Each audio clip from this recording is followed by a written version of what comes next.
Okay. Um, Again, we're going to get started in just a few minutes, giving time for others to join.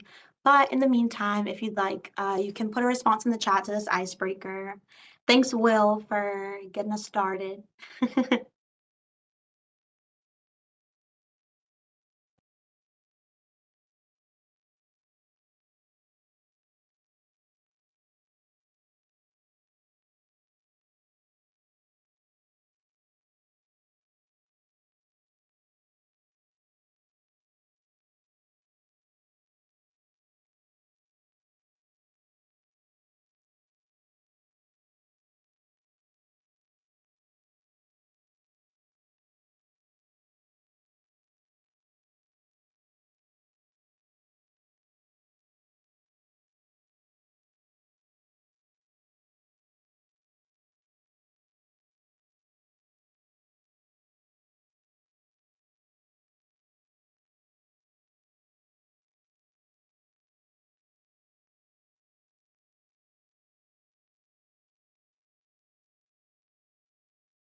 Okay.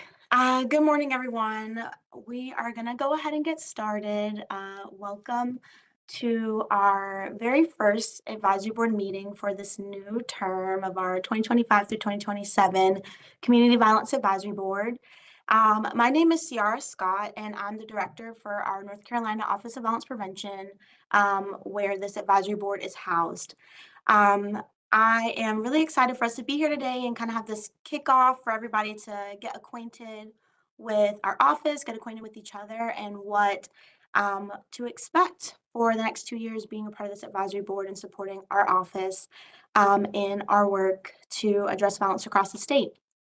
Thank you to those of you who put things in the chat. I really love all of those. Those all sound like really great days, and makes me want to be more thoughtful about what I think a great day is. Um, so moving forward, just want to give you an overview of what we plan to spend our time doing today. Like I said, this is essentially a kickoff meeting for the board, so it's going to be a lot of introductory stuff. Telling you all a bit more about our office for those who are not familiar, introducing our board members and talking a bit more about what to expect with your participation on the board, and then hoping to also do some discussion with you all, but I will warn you, this meeting will be a lot of talking at you, but in the future, they should be a lot more interactive. Um, and also just kind of quick housekeeping. I know that WebEx is not necessarily everybody's favorite virtual meeting tool. And so I know sometimes it can have challenges. If you find yourself experiencing any challenges, feel free to drop a message in the chat, or you can send an email on the side to Desiree. I sent her email out to everyone, and she'll be able to help y'all navigate those tech issues um, while we continue with the meeting. All right. So starting off, just want to share a little bit of background about our office. Because I know that right now, and we'll talk a little bit more about it, but we've got about a 50-50 mix of returning advisory board members and new advisory board members. And so want to make sure we all have the same background understanding before we kind of jump into the work that we'll do together. So the Office of Violence Prevention was established through executive order back in March of 2023 by our former governor, Roy Cooper. And in that executive order, it not only created our office, but it also established this advisory board to support the office. And at the time that our office was created, there were maybe about 4 state OVPs that existed at that time across the country, and that has grown over the past couple of years. We're now about at 16 or so. And at the time, our office, as far as we knew, was the only state OVP in the South. But that also has changed now, and we now have colleagues in South Carolina who also have an office. So there's been a lot of growth over the past 2 years, not just for our office and in our state, but also across the country. Um, and so this year in August of 2025, our new governor, Josh Stein, did a new executive order that included several things. One of those things was continuing our office, and so giving our office continued authority here at the Department of Public Safety. And in our original executive order, we were tasked with creating a strategic plan, which we'll talk about a little bit later. And so in this new executive order, we've been given the task of moving forward on implementing that strategic plan, which is part of what you all will be supporting us with during your time on the advisory board. That executive order also reestablished this advisory board. And so that is how we are able to now continue with this important addition to our office. And it also established a new gang prevention and intervention task force, which I'll also talk a little bit more about later. So lots of things included in that executive order, but very exciting and a lot of things that should work together to help us really move the needle on addressing violence in our state. And so as for OVP, as I mentioned, we are housed at the Department of Public Safety, and we work in very close partnership with the Department of Health and Human Services. So although we're housed at the Department of Public Safety, moving our work forward cannot be done without that partnership. And so our mission, which is specifically from the executive order, is to reduce violence, harm from violence, and firearm misuse across the state. And our approach to that, which is also um, given to us from that executive order, is to do this through fostering cross-sector collaboration and leveraging a public health approach to support local communities in deploying evidence-based programs and strategies. And so that is what we're working towards as an office. And how we do that is through focusing on 4 core functions. So connecting, convening, collaborating, and training. So connecting folks in our local communities to the resources, subject matter experts, information, et cetera, the things that they need to move their violence prevention efforts forward. We provide convening opportunities to foster peer-to-peer learning and community collaboration. We provide training opportunities to help folks, again, at the local level, more effectively implement evidence-based strategies and measure that impact. And then we do some collaborating of our own to try to increase our collective impact on addressing violence across the state. And to move that work forward, we have a small but mighty team who I'm happy to be joined with on the call today. And so outside of myself on our team, we have our Deputy Director, Paul Callanan, and then our program coordinators, Desiree Lakey, again, tech support if you need help today, but then also Callie Rocky and Robert Epstein. So behind this meeting and all of our events and everything that we do is the 5 of us trying to move that forward. So that is our team. And I also do want to say, again, going to be a lot of talking at you this meeting. And so if you have questions at any time, feel free to just put those into the chat. And then I will get help from my team with keeping up with that. So now moving forward, I'd like us to introduce our advisory board members. So welcome not only to our new members, but also to our returning members, and really want to thank you all for your continued commitment to this work. And over these next couple of years, we will get to know each other very well. And so we're not going to spend too much time doing that today on a virtual meeting because I know sometimes that can be challenging. So we're just going to do brief introductions, but we are planning in our next meeting that will be in person and then in future meetings to make sure there's plenty of time for us to continue to get to know each other and do more um, icebreakers and introductory things. But for now, I'm going to run through our advisory board list to introduce everyone. And I will be doing this by sector so that we have a chance to appreciate the great mix and diversity that we have in perspectives on the board for our new 24-member advisory board. So starting out, we have representation from our local offices of violence prevention. In our state, we have 3 formal offices of violence prevention that exist. And actually, we have one in each region in the East, Middle, and West, which is great. So from our Mecklenburg County Office of Violence Prevention, we have Ebony Rao. And then from our Greensboro Office of Community Safety, we have Letitia McNeil. And then we have John Jones from the City of Fayetteville's Office of Community Safety. So we can silent clap for everybody while I keep going.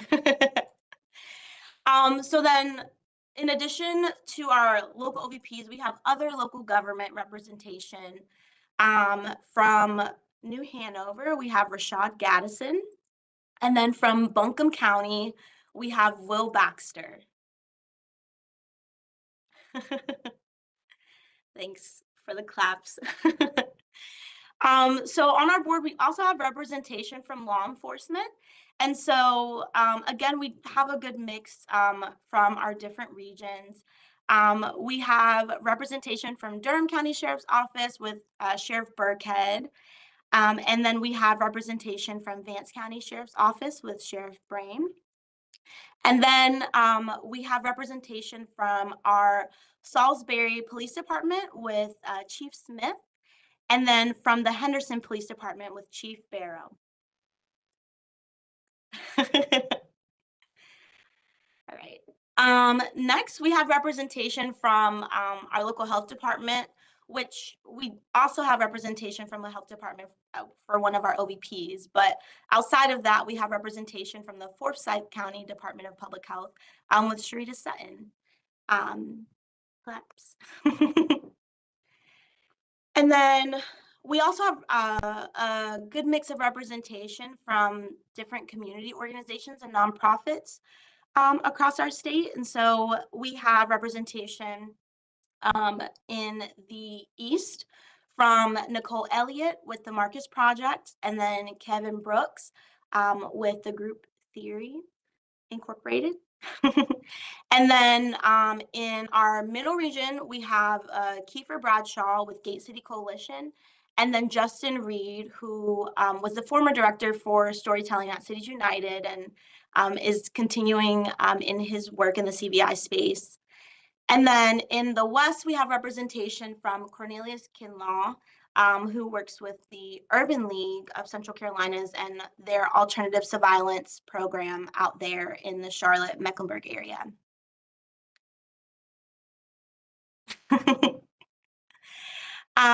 And then we also have representation from faith-based organizations with Jennifer Copeland from the NC Council of Churches.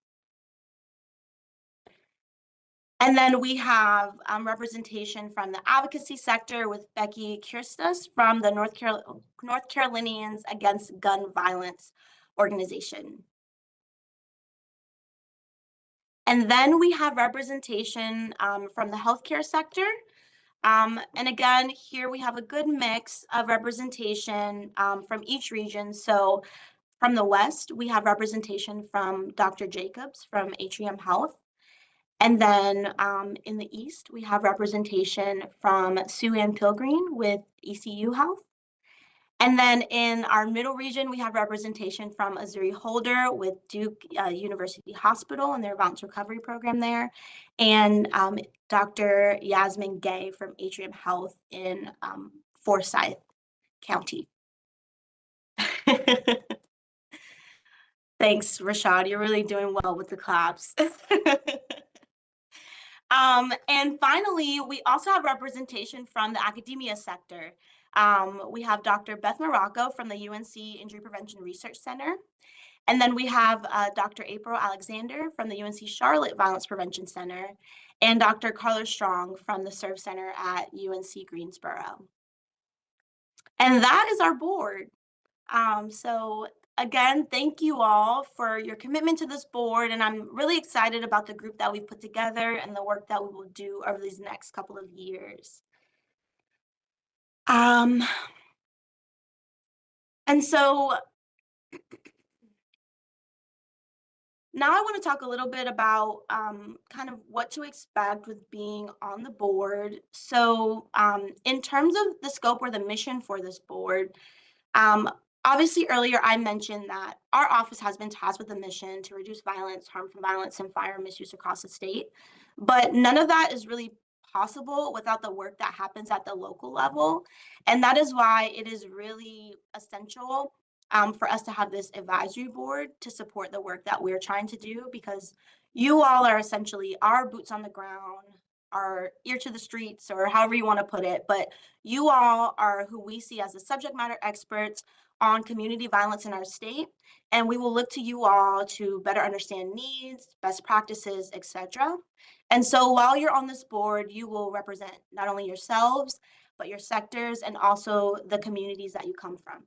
And so in terms of the actual mission of the board, it's pretty simple. It's to support our office in carrying out our mission through guidance and collaboration.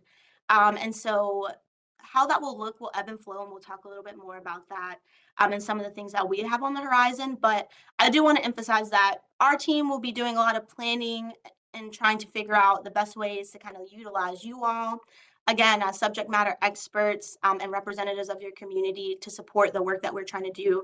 But we want to make sure that, you know, you all also get what you need out of this board and can also use this, leverage this board for the needs of your community. So just keep that in mind, and we'll talk a little bit more in just a little bit about expectations on your end, but just want to put that out there from now.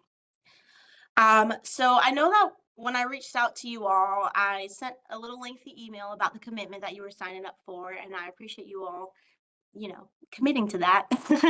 But just to kind of reemphasize some of what we covered in that, we are going to have 5 meetings this calendar year for this board, 5 formal meetings with the full board. Now, there may be some times where there may be a need for a one-off meeting or smaller meetings related to certain projects, but in terms of our full advisory board meetings, we'll have 5 throughout the year.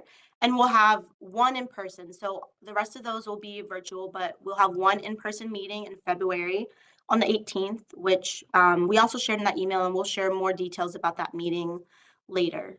So in terms of schedule, that is the commitment for this board. And then in these meetings, we'll typically use this time to share updates on the work and activity that our office has been moving forward. We'll facilitate some discussions on pressing topics to kind of inform some of the work that we can do as a board. We may at times bring in partners to present and share relevant and pertinent information with you all.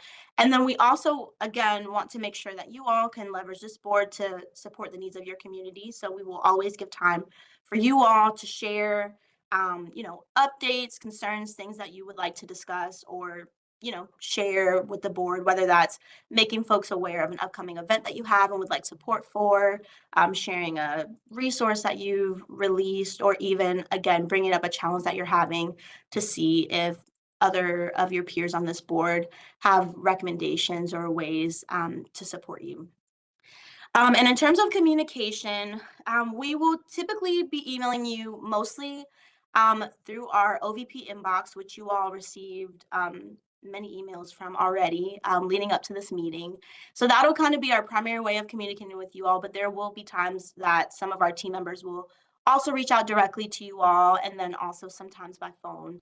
And outside of the meetings, we will try to keep our communications as brief as possible, but there will be times that we need to reach out to kind of do some work in between meetings, share things with you all to get feedback on, or make you aware of, kind of pressing things. And so just keep that in mind. And we just ask that you just try to be as timely as possible with responding to some of those inquiries and requests.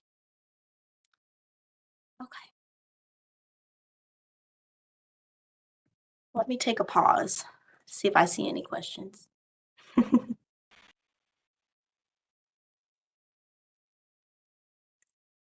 Okay, I think I'm good. So, continuing on, in terms of what we have planned to do with you all this year, we've tried to do some pre planning to think through the things that we have on our plate as a team, which are related to the implementation of the strategic plan that we'll talk about in a little bit, and try to kind of uh, organize this to forecast to you all how we plan to engage with you throughout just this calendar year. And just keep in mind that this is a living list, and so this may ebb and flow over the year. And there's room also to add to this list based on the things that you all are looking to get out of the board. But for now, we kind of see our engagement with you all over this year in three buckets. There will be some things that we will um, ask you all to advise on.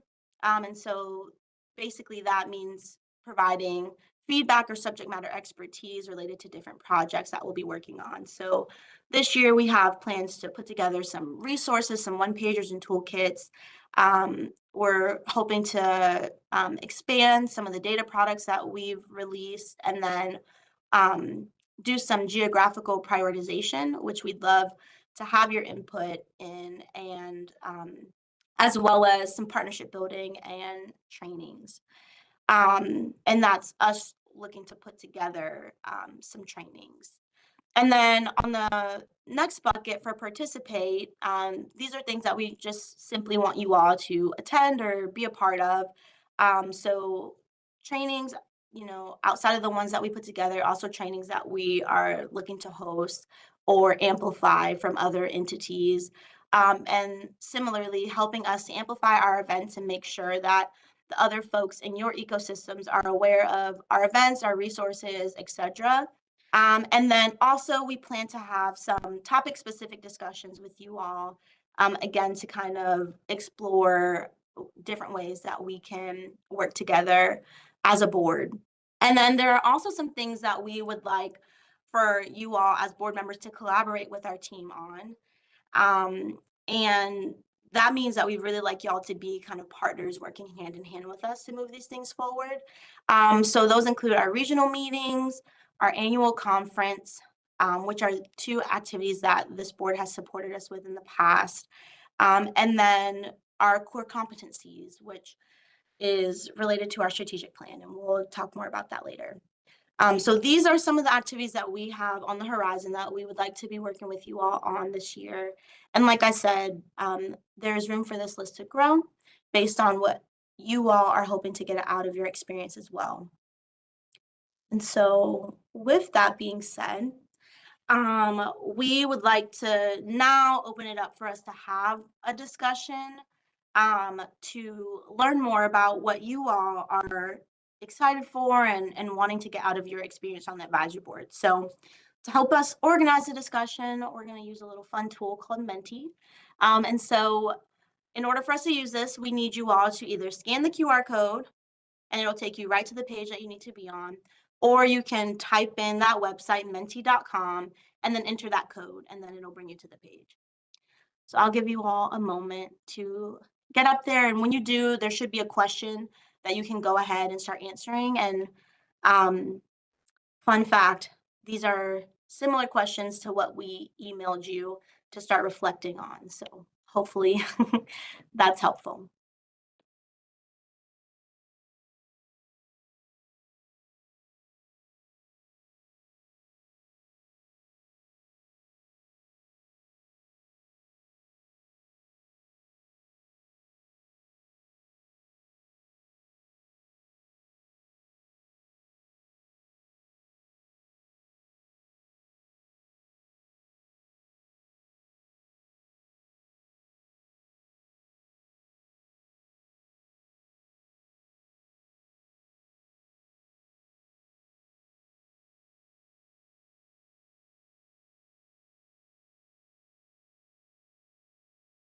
Okay, anybody need more time with the link before we switch screens?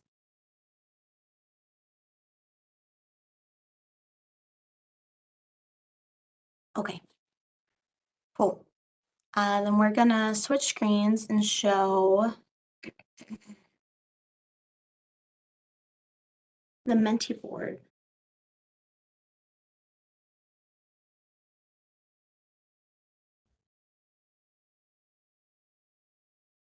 Okay, great.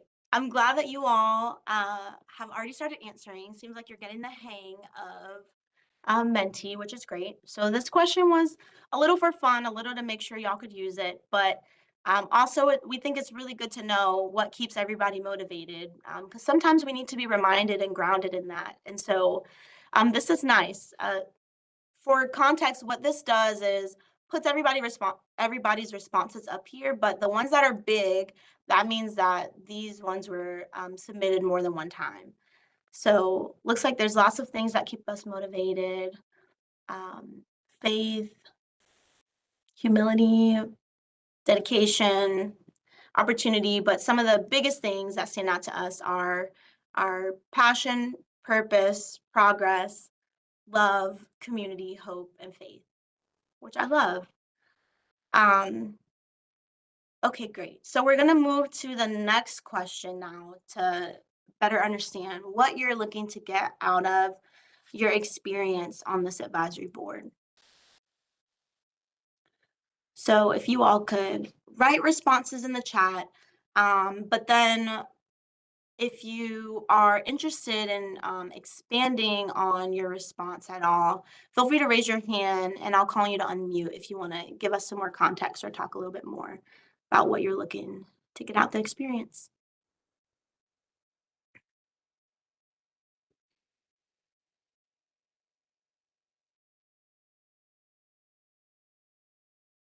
Okay, resources, collective impact on violence prevention efforts across the state, across sectors, ideas, inspiration, funding resources. Oh, this is a good one. Close gaps and eliminate redundancy. It's definitely a goal of ours. Okay, lots of things. Be able to support a positive impact on our communities statewide. Sports programs. New colleagues focus on the same goals. Well, great. You've already gained 23 more.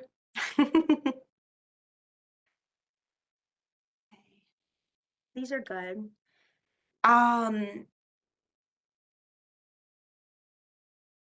Desiree, can you scroll up a little bit?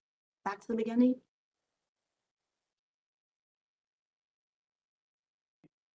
Did you say scroll up? Yeah. Sorry. Okay.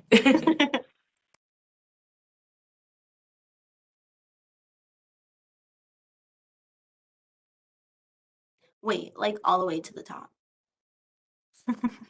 Thank you.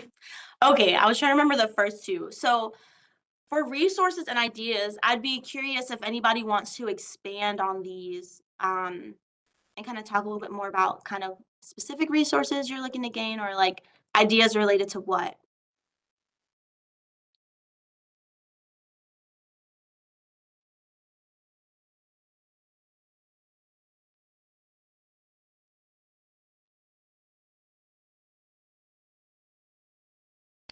I wrote more below, but programming ideas and best practices, evidence-based programs that have worked in other communities across the country.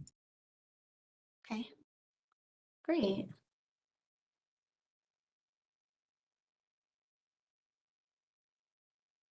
Anybody else want to expand on what they wrote or share a little bit more?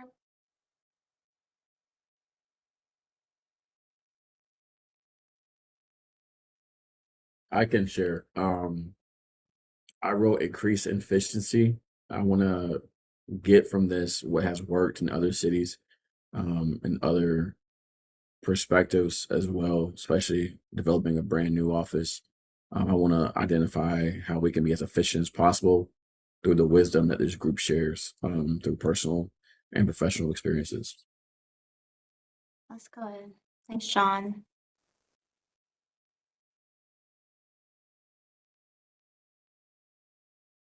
Good evening. I would like to see more collaboration and more solutions to help Hmm. prevent uh, violence in the communities and a lot of more transparency.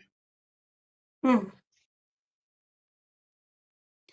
And when you say transparency, can you expand on that a little bit? Yes, oftentimes we say things but don't do things. Hmm. It's a lot of smoking glass, smoke screens to be more transparent. Gotcha. Well, that's definitely something that this group can definitely support and hold each other accountable, and not only kind of coming up with ideas and things that we want to do, but actually moving those things forward.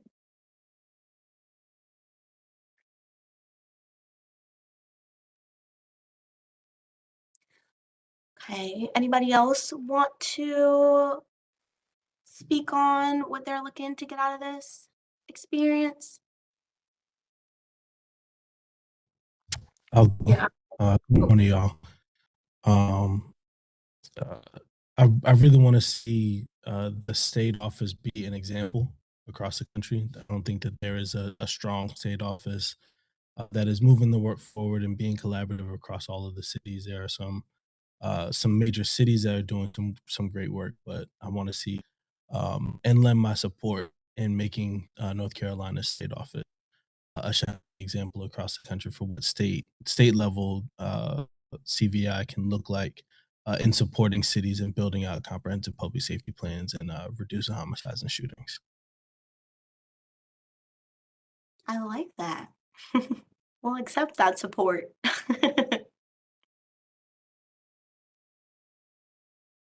Anybody else? Did I hear You, somebody else unmuting when you did, okay. you did, Ciara. It's Letitia. Yeah, I thought my hand was up, but It is um, actually. Thank you. so I think for me, one of the things that I want to gain from this is a supportive network of people who are committed to doing the work of violence prevention, and just having a shared space to be able to leverage that advocacy when we're pushing for things in our individual cities, to be able to have folks that can stand in support of the different initiatives and things that we need, just so that we've got that sort of a ability to benchmark what works and why certain things are needed in community. Thanks, Letitia. I like that. And again, that's definitely something that we can get out of this experience because this is, again, not just an advisory board to support us, but y'all are here as a network for each other and to support the work that you all are doing across the state. And so we'll be sure to kind of hold that as we plan our different meetings and make sure that there's plenty of time for you all to connect and network. But then not only that, but we'll think more about how we can continue to create space for you all to stay connected outside of the meetings as well. Anybody else?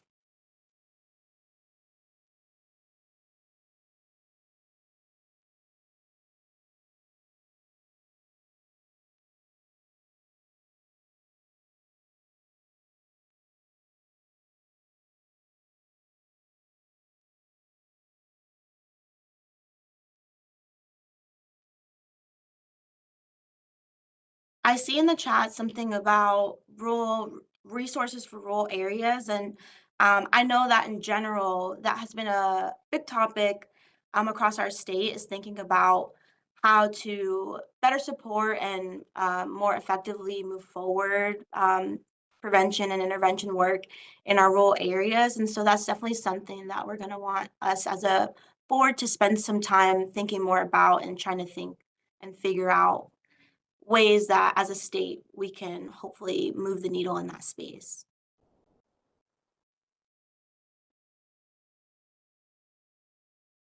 Okay, last call. Anybody else want to share or reflect a little bit more about what you're looking to get out of this experience?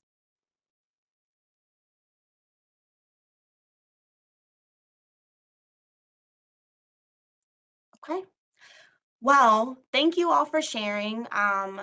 Looking through what was on the screen, none of that looks out of scope or unrealistic. So we're going to take all of that back and again, just kind of reflect and think more about how we can best structure our time with you all. And then again, create space outside of these meetings to make sure that you all are getting those things out of this experience.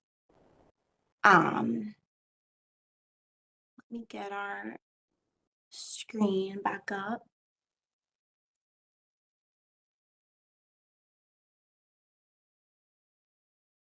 Okay. So next, we just want to share again to bring us all back to speed, since we know at least half of you were not on the board previously and may not be as familiar with some of the things that we were able to do during our first 2 years as an office and a board. So we're going to share a little bit more about that before we also give you all an opportunity to hear from some of our partners and some other resources at our department. So starting out, just want to make sure everybody's kind of clear about the infrastructure for our office. As again, office was established in March of 2023, and we really had to build it from scratch, and so build an infrastructure to move it forward before we could even get to creating an advisory board.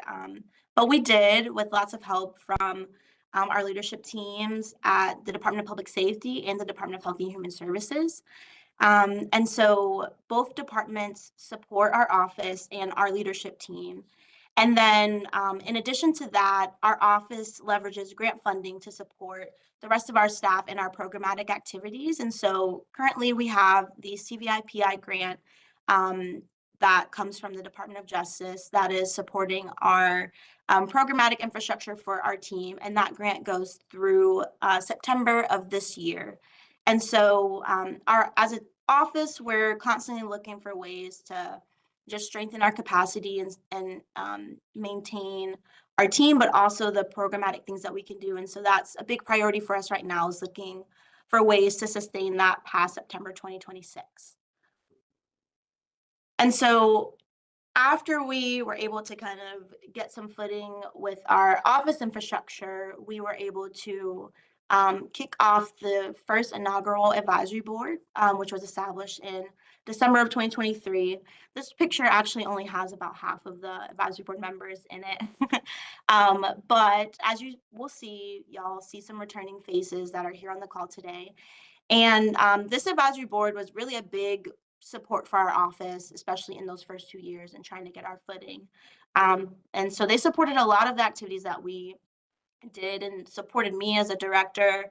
But in particular, 2 big things that they supported us with were the development of our community violence strategic plan, which we'll talk about in a moment, and then also hosting our first annual statewide violence prevention conference.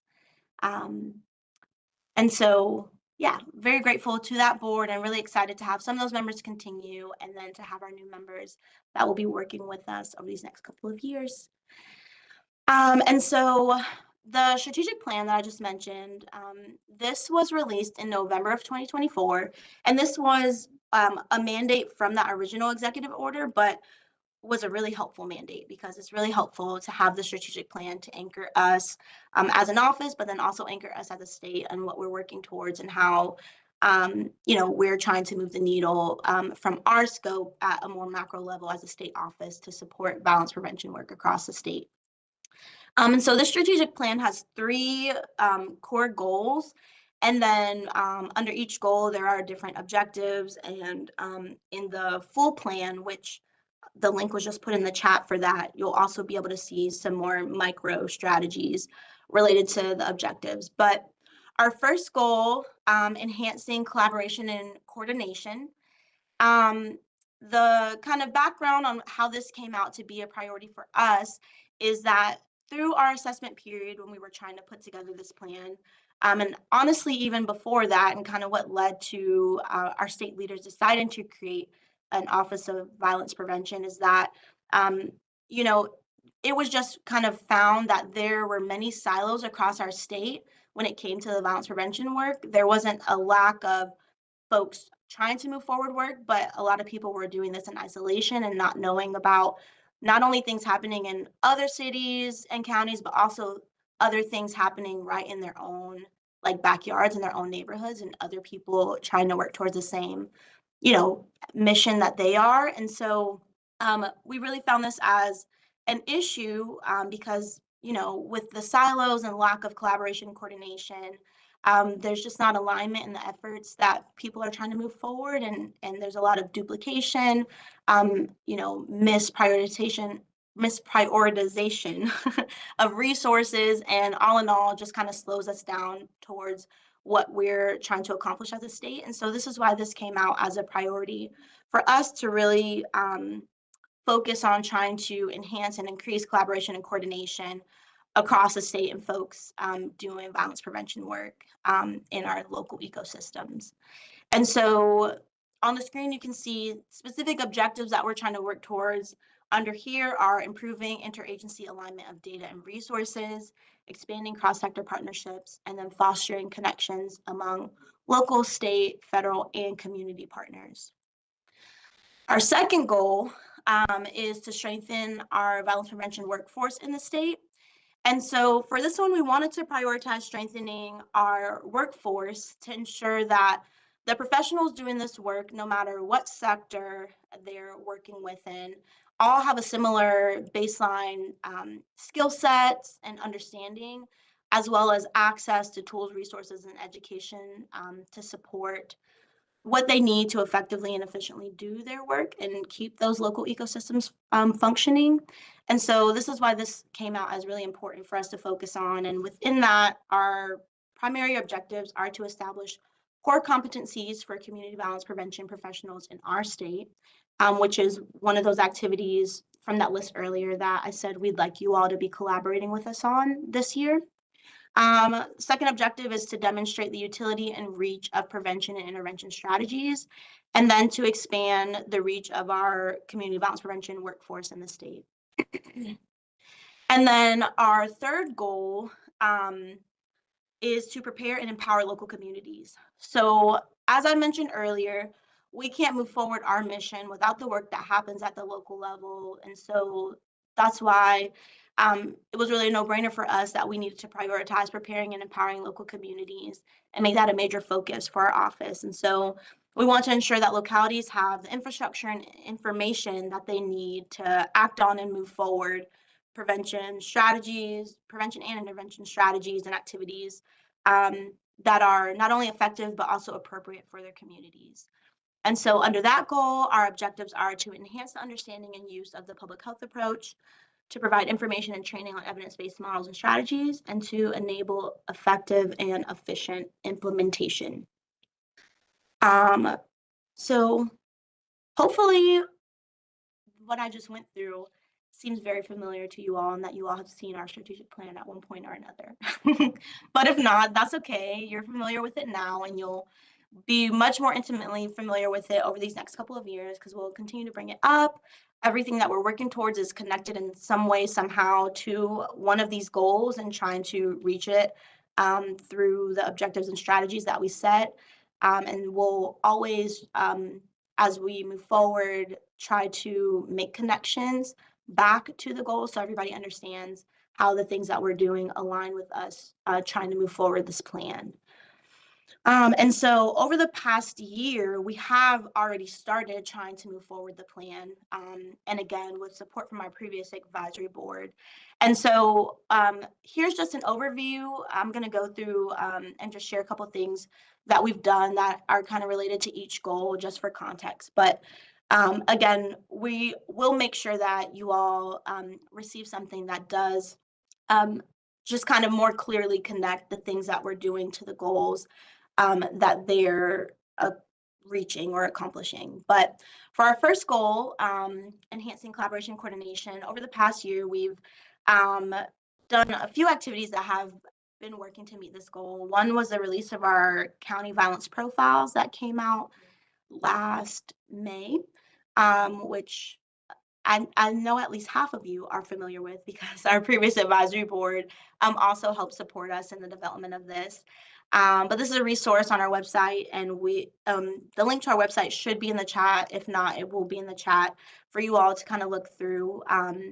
And these were put together for all 100 counties and just kind of combining some of the state level data that's available both from the public health side and the criminal justice side to put together an infographic that gives just a bit more comprehensive picture of what violence is looking like in each county, in hopes that this will inform planning for prevention and intervention programming and prioritization of resources, and advocating at the local level for more resources and support to move forward your work. And then we also hosted our two kind of big events for our office, our regional meetings that we did in each region during the summer, and then our statewide conference. And in these, there was a lot kind of packed into these events. They kind of met a lot of goals, but at the core, it really was a great opportunity for us to enhance that collaboration and coordination across our local ecosystems and our statewide ecosystem. For goal 2, this is a goal that we really want to spend a lot more time this year working towards. So over the past year, we didn't spend as much time working on activities related to this goal, but some things that we did were, one, the release of our newsletter, which goes out bi-monthly, where we are pulling together a variety of resources, but between like educational resources, funding resources, but also taking the opportunity to highlight work happening across the state, not only to just recognize it, but to make sure that folks are aware of things that are happening so that you can connect with your colleagues and peers that are doing things that you have an interest in or that could potentially support some of the work that you're trying to do in your communities. And so if you all are not already receiving this, you will start receiving it because now that we have your email, we're adding you to our listserv. But again, these come out every other month. And then we also hosted a local training in Vance County, working with a group out there, trying to help them with figuring out direction for their violence prevention efforts in that community. And so for goal 3, for preparing and empowering local communities, again, if you remember, this goal had a lot to do with increasing that understanding of the public health approach and providing training and helping people effectively implement their trainings or their strategies and programming. And so a couple of things that we did in the past year to kind of help us get to that is we have definitely done a lot of trying to educate on that public health approach. And one of our favorite activities that we did with that was our webinar that was held last spring, which was actually the first one to kick off our webinar series as an office. And that was a really great training. If you haven't seen it, I definitely recommend watching it. Dr. Belinda Rose Young did a great job of really breaking down that public health approach and helping people understand how to apply it when trying to address this particular topic of community violence. And that is also available on our website in our resource hub, which is another thing that we did, is try to repackage our website and create a space where our resources can be easily accessible for people. So all of our webinars are recorded and held up there. We've also partnered with other organizations to put together some educational resources that are housed up there. And as we continue to develop things, or some of our partners develop things, we'll continue to put this all in one space for people to hopefully have a one-stop shop to find the resources related to the specific needs that they're looking for. And then we also had a great keynote at our annual conference this year that really dug in a bit more, not only like with the public health approach, but specifically a piece of the public health approach that we felt like is kind of overlooked, which is the emphasis on cross-sector collaboration and having an ecosystem. And so Letitia McNeil did a great presentation about local violence prevention ecosystems. And that was also recorded and is available in that resource hub. So that is just an overview of a few things that we were up to last year. In the chat, we'll also provide the link to our end of year report that was released at the end of 2025. And that has a much more comprehensive overview of everything that we were up to last year. And also we'll link you to our previous reports where you can just, again, have a much more comprehensive overview of what our office has accomplished over the past 2 years. I'm going to pause there to see if there are any questions in general or related to our strategic plan before we move into presentations from our partners.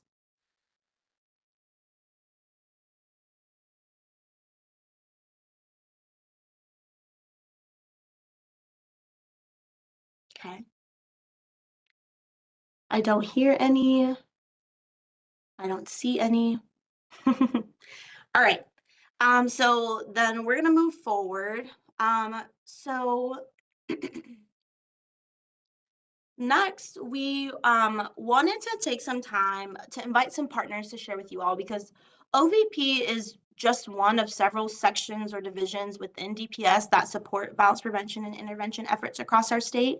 And so we wanted to make sure that you all were also familiar with some of these other sections, as they not only can be a resource for you all in your communities, but also they are our close internal partners and will likely also be involved in some of these activities that we'll do together to try to move forward that strategic plan. And so first on that list, we have the Division of Juvenile Justice and Delinquency Prevention that will share a little bit more about some of their specific initiatives that are relevant to the work that we all are doing.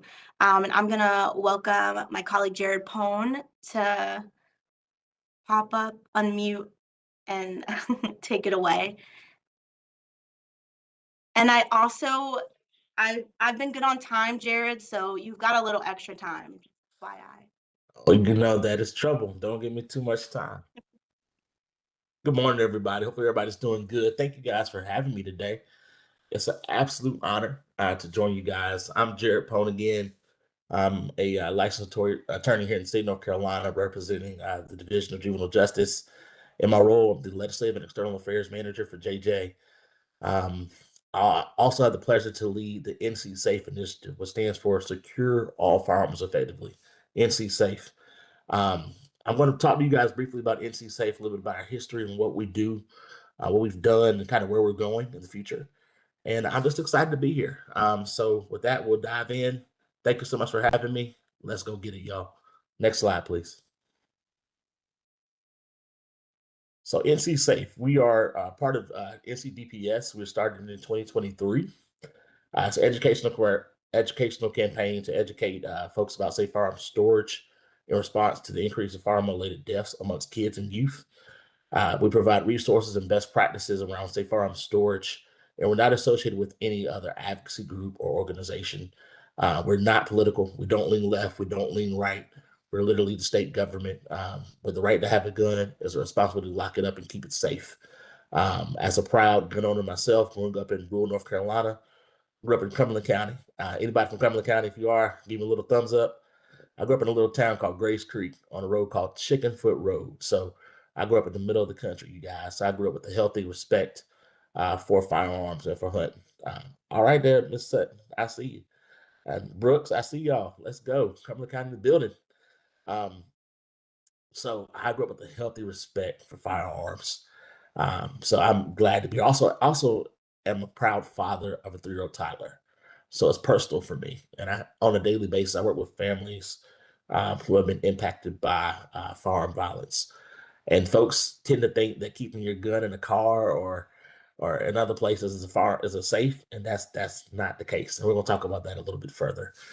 Next slide, please. So we've done a lot in our 3 years of having NC Safe. We have an annual week of action the first week of June of every year. So we look forward to working with you guys on our week of action 2026. More information about that's going to be coming out very, very soon. We partnered with DHHS and Wildlife Resources Commission to do an annual legislative report. It's actually online on our website, Juvenile Justice website, so make sure you check that out. Or if you Google it, I'm sure you can find it online as well. We distributed over 150,000 gun locks plus. You guys, these gun locks are absolutely amazing. And usually I have one with me. I don't have one on me at the moment, unfortunately, but they literally are in a plastic baggie, and they have English on one side, Spanish on the other, showing you how you can actually, with QR code, with a trooper, showing you how to actually install the lock themselves. They're really nice. They're branded. We're going to over 150,000 of them. We also give out gun vaults, and as well as some long gun cases as well. We do this via partnerships in all 100 counties through JCPC programs. Oh, thank you, Ciara. You have one of our locks. Thank you so much for that. That's awesome. Thank you for showcasing that for us. We also work with partnerships throughout the state, including athletic events at colleges and universities, churches, synagogues, even the state fair 2 years ago, you guys. I was at the state fair competing against deep fried honey buns and the ribs and all the good things, turkey legs, and free gun locks. So it was good to actually see the cross section of America at the fair. And I gotta tell you guys this since I have the time. We actually had a little boy come up to our booth, and I wish I had a camera and a consent form. He said, "Sir, can I get a gun lock?" And our policy is not to give gun locks to kids. Our campaign is geared at adult firearm owners. But he said he wanted a gun lock to lock up his Nerf gun, and you can only. He said, "I want to practice safe firearm storage early." And when I tell you I had a single tear fall out my eye, it was perfect. It was absolutely perfect. Next slide, please. One of our biggest highlights is that we partnered with the North Carolina National Guard. We've given over 13,000 gun locks to the North Carolina National Guard over the past year. That way, every citizen soldier in our state will have access to safe firearm storage. Once they return from deployment, once they are deployed, their family members may not have qualifications with firearms that they have. So we're excited about that partnership. We also recently met with the state of North Carolina Department of Military and Veterans Affairs, who are putting us in connection with folks at Fort Bragg, Camp Lejeune, and the VA centers across the state as well to ensure that we're working with our veterans. We are definitely a veteran-friendly state here in the state of North Carolina. We applaud our veterans, our active duty service members, and we want to make sure that we do everything we can, number one, to ensure that we have an active war force, number one, but also to ensure that their families, their community, their friends are kept safe as well. So we want to make sure that we implement safe firearm storage practices amongst those communities. So we're looking forward to working with them as well. So more good things to come. Next slide. So this is a rate of juveniles with the firearm gun violence complaints based upon last year's 24-25 data. Think of this like a stoplight. Green lights means you're doing good. Yellow means you need to slow down. The pink means you need to stop. The red means you absolutely need to slam on the brakes. Cut your car off, take the keys out the ignition, throw the keys out the window. So this is just a map to show you that as it relates to juveniles. You know, we got a lot of work to do, you guys. We got a lot of work to do. This is not just a big city problem. This is a North Carolina problem. Typically, you think about the Mecklenburg counties, the Cumberland counties, Wake County, Durham County, you know, the bigger counties as having issues. If you look at this heat map, the northeastern part of our state is where we really need to really focus a lot of attention on. Northampton, Halifax, Gates, Martins, Currituck, Dare County on the far right-hand side. So it's a lot of things that we need to focus on here as it relates to firearm violence. It's not just a big city problem. That's one to include this map here. Next slide. Why do we exist? I'm glad you asked. Too many guns are getting into the wrong hands. Firearms remain the leading cause of injury-related death for kids and youth in North Carolina, and gun thefts, especially those from vehicles, are on the rise. That 10,876, that's number of firearms stolen per year between 2019 and 2024. And 80% of individuals nationally that is, engaged in school shootings got their gun from a family member or their home. Keep that in mind as we go through these next slide. 80%. Next slide, please. According to a survey, 42% of North Carolina adults have a firearm in and around their home. 42% of the adults have a firearm in or around their home. This is folks who admitted that to a government survey. And over half of them folks said that they leave their guns loaded and unlocked. So 40% of the homes have guns, and over half of those 40 are loaded and unlocked. However, North Carolina ranks number 10 in the annual rate of firearm thefts. I wonder why. Number 10, North Carolina. Number 10. That's an ATF survey. We talked about why we do what we do and how do we engage our audiences. We do that in several ways. We do educational materials like flyers and pamphlets whenever we're out and about in the communities. We do a lot of community outreach at events and local organizations. We do speaking events at churches, civic groups, a lot of conferences. Partnerships and mini campaigns are really big for us with NC Safe. We have a partnership, a mini campaign, NC Safe for Schools, where we provide like educational materials about safe firearm storage to school boards to send out to parents via text message, via email, the like, in hopes that parents will read it and then actively use it. We also have NC Safe for medical professionals and first responders. As a firefighter, first responder myself since the age of 16, I grew up in, like I said, rural Cumberland County. We roll up on scenes of gunshot victims every day, unfortunately. And, we're first responders, so we want to make sure that the scene is secure. We want to make sure that we don't have to go back to these homes. So we're giving out gun locks to these folks at scenes of shootings. It makes sense. When you go to the doctor with your kids, the doctors has certain questions they have to ask.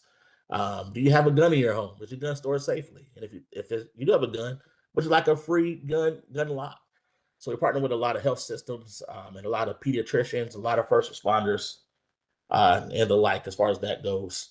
We also do a lot of resources and training tools as well on our website for folks to literally plug and play, like PowerPoints like the one I'm giving today. These PowerPoints are already pre-made for you on our website, which is www.ncsafe.org. You can literally just download the presentation, slap your logo on it, and we literally try to make it as easy as possible. This campaign does not belong to us. It belongs to you, the citizens of the state of North Carolina. Want to do everything we can to literally spread the word, because NC Safe, as it says at the bottom, saves lives. Next slide. This is an example of one of our flyers. This is our parent conversation flyer. For me, it may be a little easy to talk about safe firearm storage with another parent because I do it for a living. I may say, hey, I'm excited for Christian to come over to your house to have a little play date. He's allergic to nuts. He keeps an EpiPen in his backpack. And by the way, do you have a firearm in your home? And if you do, is it stored safely? That's not hard for me to say, but for somebody who's not used to talking about it, somebody who thinks it's a very political question, they might have an issue. So this flyer has prompts and sample scripts for you to kind of have that conversation with other parents. I think this is very important. This is absolutely my favorite flyer that we have because I think it's practical for parents to use with other parents. It could be potential gun owners who are not storing their guns safely. And like I said, all these are available online for free on our website. You can literally download it. Or if you request one from any one of your local JJ partners, we'll get you one. Or if you reach out to me personally, I'll make sure you get some to give out to your community. Nearly 30% of high school students have reported it will take them less than an hour to locate and fire a loaded gun. 30%. Keep that in mind. 30% of high school students say it takes them less than an hour to locate and fire a loaded gun. A few slides back, we read that 80% get their guns from where? Their home or from that of a loved one. We can stop it. Next slide. You guys, data does not lie. 62% of families improve their practices of promoting safe firearm storage, of actually storing their gun safely when you give them a gun lock and give them the education behind why that gun lock is important. People will use it. Some people might use it as a lock on their bike. Yes, it's happened, I'm sure. But majority of people would use it for its true intended purpose, to secure their firearm. Give them the education, give them the tool, they'll use it. Lock your guns like their lives depend on it, because they really do. Next slide. So this is just an example of some of our video content. If you click it, hopefully it plays. Let's cross our fingers and see what happens. Oh, didn't work for us. Okay. But I'll make sure that I'll drop it in the chat and get you guys a chance to kind of take a look at some of our compelling video content. We have testimonials from parents who have experienced firearm violence. We have like 30-second shorts that are on Facebook and YouTube ads. We had ads on like gas station pumps and the like, all the above. Really compelling, good, high quality stuff that we'd like to share to, folks who are visual. It's very important. We recently completed a survey of an evaluation, of the NC Safe initiative conducted by RTI International. They did an evaluation of our process. They listened in on some of our social media posts, and they did an outcomes evaluation on kind of perceptions with the initiative and how we were doing. So I'll give you some highlights on the next slide about that. Overall, the results were very good. We resonated with folks very well. One of the things that I want to highlight, and I'm going to look at a separate screen here because that screen is kind of small for me and I got bad eyes. In North Carolina, so one of these are statements that I'm going to highlight. In North Carolina, more than half of the gun deaths are suicides. Our desired outcome was to have an increase in this statement that folks would agree with it. That increased by 66.7%. Another statement is every year, thousands of people lose their guns. We wanted the statement to have a positive increase amongst the audience. This increased by 22%. A statement at the bottom, the last two, are statements that we wanted to have a decrease, like a negative statement. Locking up my guns can be dangerous if I can't get to it fast enough. That's a negative perception. We wanted that to decrease, and it decreased by 20%. The last one I'll highlight is locking up my gun is only important if there are kids around. That's a negative statement. We wanted that statement to decrease, and it did by 20% as well. So clearly our work with NC Safe is resonating with people. It's changing people's perceptions and outcomes as it relates to safe firearm storage. It's not a political thing. We tell people we can't afford to give biometric safes like I have in my home. The state can't afford to give those out, but we can't afford to give these cable locks. And that's step one. It's the least that we can do. It's a tad bit restrictive when you need to get to it. It can be, but like anything, you need to practice using your lock to unlock it and using your firearm. If you practice with it, you'll become proficient. Next slide.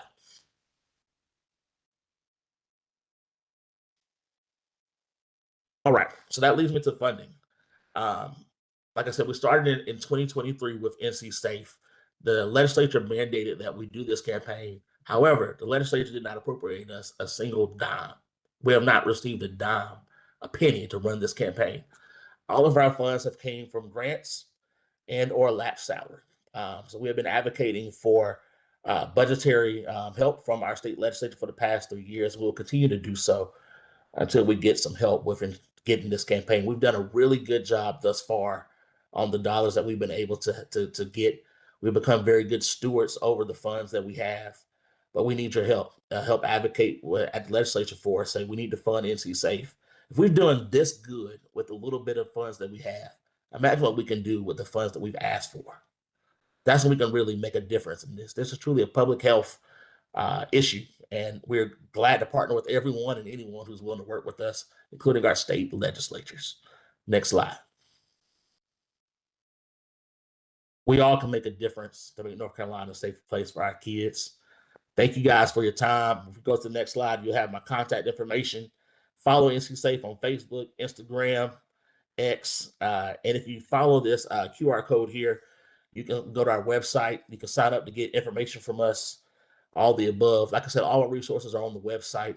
If you want to partner with us, shoot me an email personally. I will respond. I want to work with anyone and everyone around this issue. One of the most interesting partners that we have most recently is Vester Automotive Group in the eastern part of our state. They reached out and said, hey, we have folks who are leaving guns in their vehicles when they're getting their car serviced with us. What can we do about it? So we did an event there with a local radio station, Investor, and we gave out gun locks to folks who were getting their car serviced. And when I tell you it took off like wildfire, So if you have any ideas about what we can do to be a little bit more creative, we're always open. This campaign belongs to you, and we're glad to be able to administer it on behalf of the Department of Public Safety. I'll defer anytime I have for questions or comments. Thanks so much, Jared. Yes, and we do have just a couple minutes. If anybody has questions, Feel free to just unmute.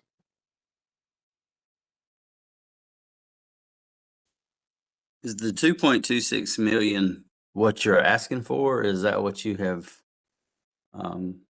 operated on to this point? That's what we are asking for. 2.26 million reoccurring. What we're operating on is very, very small. Like literally lap salary and little grants we can get. Fortunately, we have an amazing partners with the Governor's Crime Commission, GCC, and others who have been helpful with us to keep the campaign going. But you know, we can only do but so much on grants. Grants are meant to supplement; they're not meant to sustain a initiative.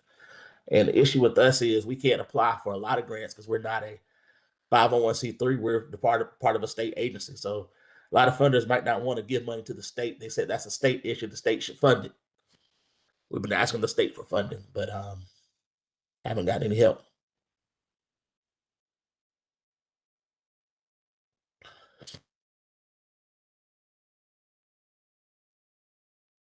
Any other questions for Jared?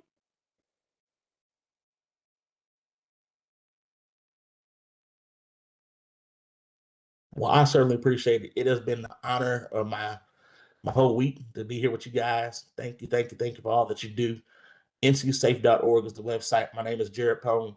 If I can be of any assistance, please let me know. And I'm just honored to be here, you guys. I love working with OVP. See, her team are amazing. Anywhere I go, they're always welcome to come. And anywhere they go, they always tag me along with them. So thank y'all for being amazing partners within DPS. We're honored to be here with you. Awesome. Thank you, Jared. We really love partnering with you as well. And he's right. We try our best anywhere we go to also bring NC Safe materials. And if you all are ever interested in getting some of those materials, you can feel free to reach out to Jared directly, but also you can let our team know and we can help you with getting access to that as well. Okay. Well, next we would like to invite Diane Barber, who is the director for our Victims Compensation Program here at the department, to share a little bit more about her work and the program that they house. Diane, are you here? I am. Awesome.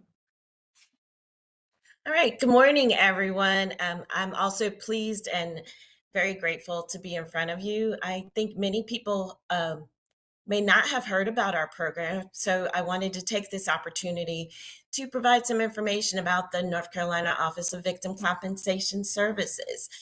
We are not a prevention office. We actually help provide services and resources to crime victims and their families once an event has occurred. I've only been director at VCS since September, but we are definitely moving forward and trying to implement new programs and would appreciate making new partners and sharing information about our resources, spreading the information about our programs across the state. Next slide, please. So in 1987, the North Carolina Office of Victim Compensation Services began, and we've been reimbursing survivors of violent crime and their families, including homicide victims, for eligible expenses. And those are for things helping support the part of your medical expenses that are not paid through Medicaid or health insurance, providing mental health counseling that victims may need after an incident of violence, or the family of the victims of the violence, lost wages, and providing up to $10,000 in support for providing funeral services and burial for homicide victims of crime. One of the things we are glad to announce is that previously, applying to victims' compensation, you went to our website, you printed up the application, you gathered up your supporting documentation, and you mailed it to us. Since November, that process is actually online. Yay. Welcome 21st century. So we actually have an online application where victims can go to our website, which is pretty simple. It's ncdps.gov/4victims, and I have that written later, the number 4 and victims, and they can access our online application, set which is a portal. So they set themselves up an account, and then they can go back and forth into that portal to upload their documentation that supports their request for services, and will receive information from us online, and the whole process can be managed online. So we're really happy and excited about that. Next slide. So the North Carolina Compensation Program is actually two programs inside of our program. We have the Crime Victim Compensation Program, which is the one I've been talking about. It provides resources directly to survivors, families, crime victims.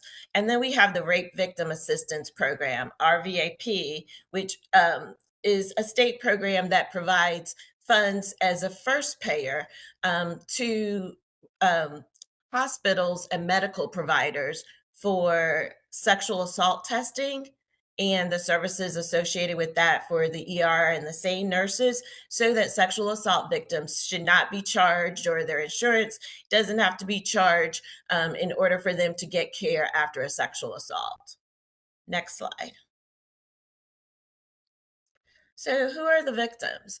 The people that we serve, victims and survivors and families, are generally from assault, child abuse, domestic violence, DUI, DWI victims, elder abuse, homicide, and pedestrian hit and run. It's who we usually serve through the Crime Victim Compensation Program, and through the RVAP program, it is survivors of rape and sexual assault, whether child or adult victims.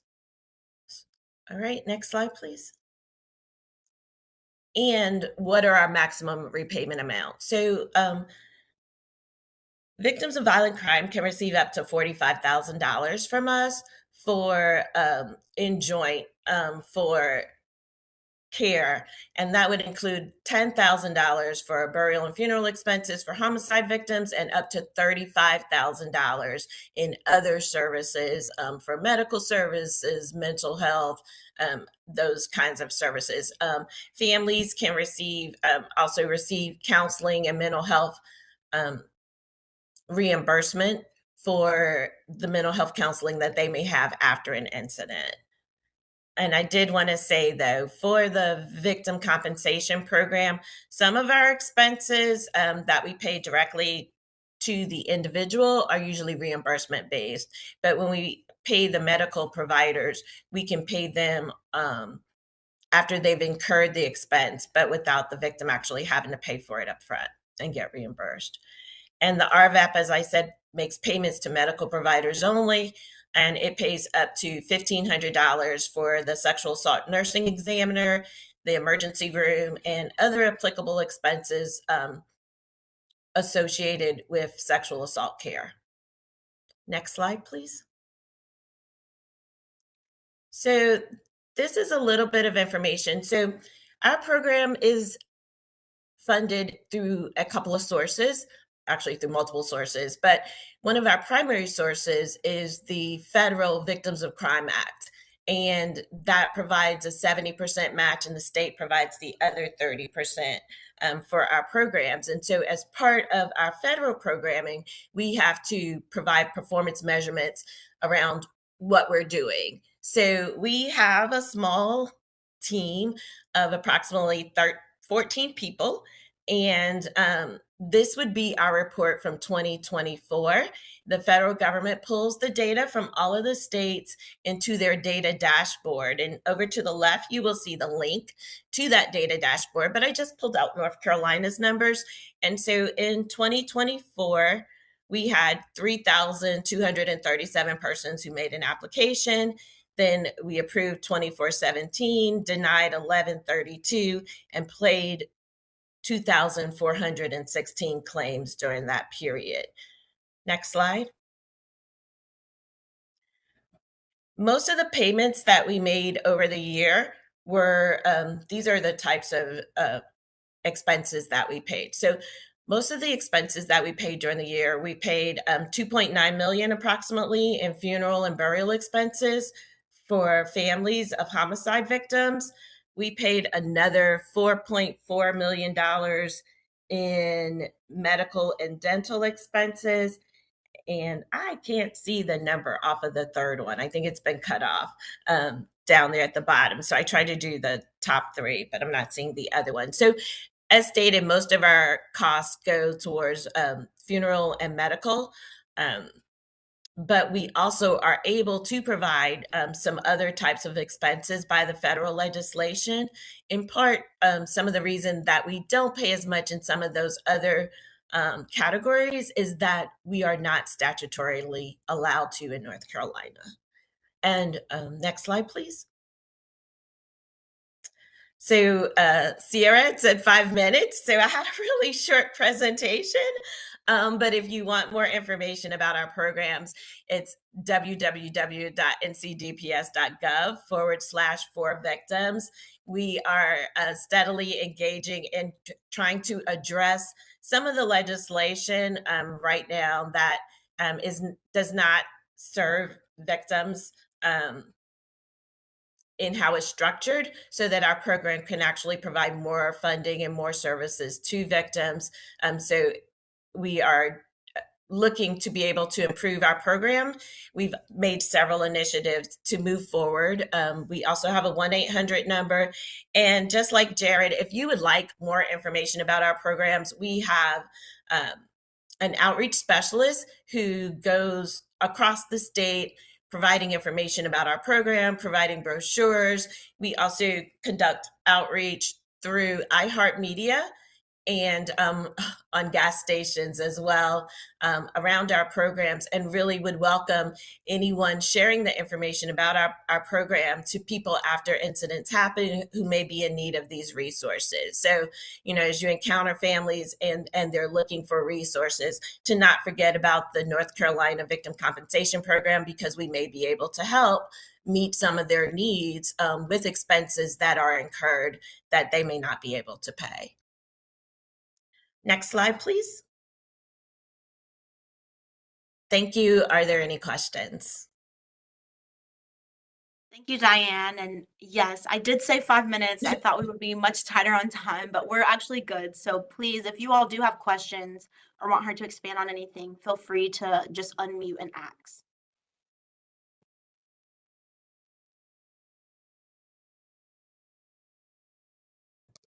Hi, Diane. I have a question about the portal for the client who's going to use it and upload. Is it where they upload the information into their portal specifically? Or, for example, do they have to have copies of their hospital bills and things of that nature and then upload them there? Or is that sent in separately? So I had a little difficulty hearing, but I think you were asking about uploading documents to the portal. Yeah. And so, yes, you set up, it's kind of like when you go through like your medical portal and you have an individual portal and the doctors communicate back and forth with you through the portal. So you set up an account. There's an application form that you complete. The required the person will also need a license or a government issued ID for the attestation part, and a copy of a law enforcement report for the incident that occurred. And then any other medical bills, the funeral contract, proof of payment of any bills that you've already paid. So unpaid bills could be reimbursed directly to the provider, whereas bills that you've actually paid, you'd want your proof of reimbursement that you've already paid it so that you could be reimbursed versus the provider being paid directly. And you would load those documents. You could come back and forth and keep loading your documents into your portal and then submit your application. Did that answer your question? It did. Thank you. Okay. Thank you. Zuri, you had your hand up? I took it down because she answered the question. It was more about, can you do it as you go along? Because sometimes they don't have the bills right away. So can they, do it once they get the bills, like fill out the application and then upload the documents as they go along? So you need to upload at least one document that you already have in hand to open up a claim, right? And so let's say that you start a claim and you haven't even received all the bills, but you have this one bill. You can start your claim and that bill can be paid. And then as you get additional bills or additional things that need to be uploaded to be reimbursed for, you can upload those later and we'll reopen the claim. But you need at least, we require at least one bill or one outstanding contract for a funeral contract that needs to be paid to go along with that, as well as the law enforcement report. Okay, thank you. And that actually leads to the next question that we have in the chat. Letitia McNeil is asking, could you explain more about the requirement to work with law enforcement for victims' compensation? So the requirement to work with law enforcement is actually a federal requirement. So in North Carolina, that presents as the requirement either for a law enforcement report or for good cause not to have worked with law enforcement. That law enforcement report, though, the time for the reporting was expanded last year, I think it was, from 72 hours to 6 months. So the person actually has a while to report the incident to law enforcement after it happens, with an acknowledgement that sometimes, victims and survivors are not in a mental space to actually interact with law enforcement immediately after an incident occurs. So there is additional time in which they can, report to law enforcement in order to be eligible for victims' compensation.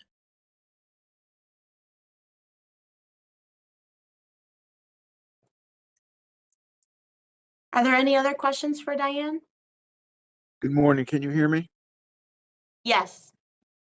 Yes. Yeah, I've got three really quick questions, and I'm driving, so you may have covered some of this.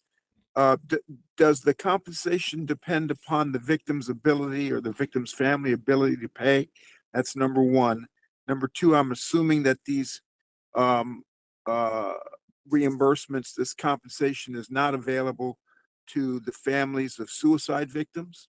And my number three question is, does this apply to law enforcement related shootings? Thanks. So the first one is ability to pay. So if you mean like, do victims, if a victim is financially able to pay, are they not eligible? And that's not true. There's no financial limits on your capacity to pay, just that you're a victim of the crime, right? So if you make $200,000, you're just as eligible as somebody who makes $20,000. So there is no limit in that way. The difference is that oftentimes, if a person isn't covered by Medicaid, many of those bills will remain unpaid with the provider, whereas a person that has health insurance, they may just be paying their deductibles. And so the amount that we will actually pay is less because insurance is the first payer. And so the insurance has already paid whatever they were going to pay. So the victim that has health insurance is only going to be claiming what was left unpaid. And that's also true with Medicaid. Often if someone's, not making as much and is on Medicaid, most of that is paid by Medicaid. But a lot of people who are caught in the middle, they're not eligible for Medicaid, but, maybe they don't have good health insurance. There's a lot more that's left unpaid. And so, but your financial standing as a family or person is not part of our determination about payments. So that answers that one. Suicide victims are not covered by victims' compensation. We are a payer of violent crime, and suicide is not considered a crime. And so suicide is not one of the things that is covered by our program on a federal level or state level. The other one was something about law enforcement, and I'm sorry, can you ask that one again? Yeah, I'm sorry. I'm just interested in law enforcement related shootings. So if someone is shot, killed by law enforcement, are they, I don't know whether that's considered a crime or not. And so I just wonder whether they're eligible for these benefits. Thanks. So I think it would depend, like you just said, if charges were brought. Because if no charges are brought, there's no law enforcement report. So if you have a specific case that you want to ask about, you can feel free to call me outside of this particular event or presentation. But in general, we require a law enforcement report or by statute, good cause for not cooperating with law enforcement.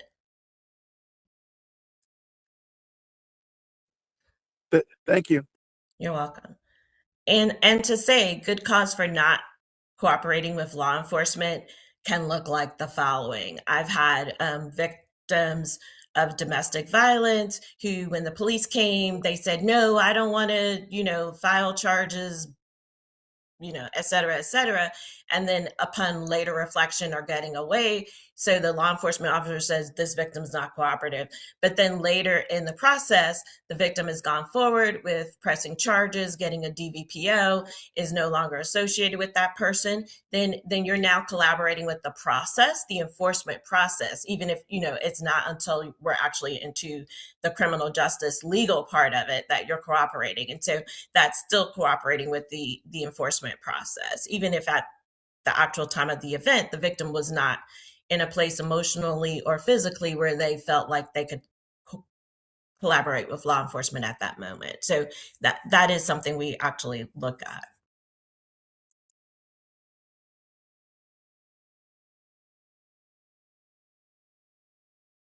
Okay. Any final questions for Diane?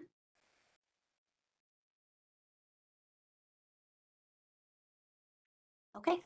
Well, thank you so much, Diane. And we will make sure that, I forgot to mention this earlier, but we'll definitely make sure that you all in our follow-up email get contact information for all the speakers if you all would like to follow up with them, ask more questions, and we'll share the links that they've shared to their websites as well. So next on our list, I'd like to welcome Caroline Farmer, who's the Executive Director for the Governor's Crime Commission, to share a little bit more about her shop. And as you all have heard from our past presenters, GCC is definitely a great resource for our state, but also a big internal partner here at DPS for a lot of our different programs and initiatives, including our office.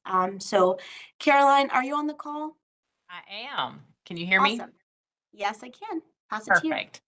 Hey, everybody. I know I've met several of you over the last several years, and so I'm glad to be part of this. So some background information about the Governor's Crime Commission. We are the chief advisory body for the Secretary and the Governor on crime and justice issues. So we sort of work on that in multiple ways. We if you look in the chat, I went ahead and put the Governor's Crime Commission link in there first. And you'll notice if you click on that we are in the midst of accepting applications right now. So we give out money for various reasons. And so like VOCA is the Victims of Crime Act, and we give out money for our domestic violence, sexual assault, child advocacy centers as basic grants, which is what's going on this year. But at different years and different times, we have different priorities for funding, whether that be any other direct service, legal, medical, additional services other than the basic services for any crime victim. So that's our biggest grant. It's the grant that you hear the most on the news. Violence Against Women Act, VAWA, is one of the grants that's similar. It helps with a lot of law enforcement, courts, local agencies, nonprofits to improve the criminal justice response to domestic violence, sexual assault, stalking, etc. So it's parallel, but a little bit different. VOCA is direct services. So you're directly affecting a victim of crime, whereas VAWA is more improving the systems and the responses. So slightly different focus. And these come from mostly US DOJ, most of our grants do. And so they have parameters set aside by the federal government or legislation that says what their primary purpose is. And then under that, our commissioners decide what the focus is each year. So they will determine the priorities for funding each year. So I'm going to go through a few more of our grants. Juvenile justice, it's our smallest grant. It is also probably the most competitive. And it also is the most restrictive. So it is to address, juvenile delinquency and prevention efforts, including gang prevention, reentry, child trafficking, after-school programs, mentoring, vocational services, et cetera. But it is only 1.3 million. So it is a very small grant for a statewide grant. So unfortunately, that is our smallest one. Burn JAG, it's considered a lot of to be like a law enforcement based grant, but really it's about improvements to the criminal justice system. It's pretty broad. If you look at the RFA, the request for application this year, we have a lot of different resources, including behavioral and gang related community violence intervention aspects to the JAG grant, Burn JAG. Let's see, we have community violence intervention and prevention. We've given most of that money out. It is no longer available to states, but is still continuing. It was in the budget that just passed in the House and the Senate. So you will see some community violence intervention activities over the next few years. We just don't know what those are going to look like. The last one that came out did not allow for the state to apply. So it's going to be mostly focused on nonprofits running those programs. Some other programs that we do, the RSAT, residential substance abuse treatment, that's about giving money to jails and prisons and helping with mental health, substance abuse, and so forth. Again, another really small grant for given how much substance abuse is found in mental health needs. There's a slew of others. The one that you will hear a little bit about is the State Crisis Intervention Grant, and that one is geared towards behavioral changes, trying to do some crisis intervention, some immediate response in the criminal justice world. So that one has some community violence touches to it. So you see some of that in our updates.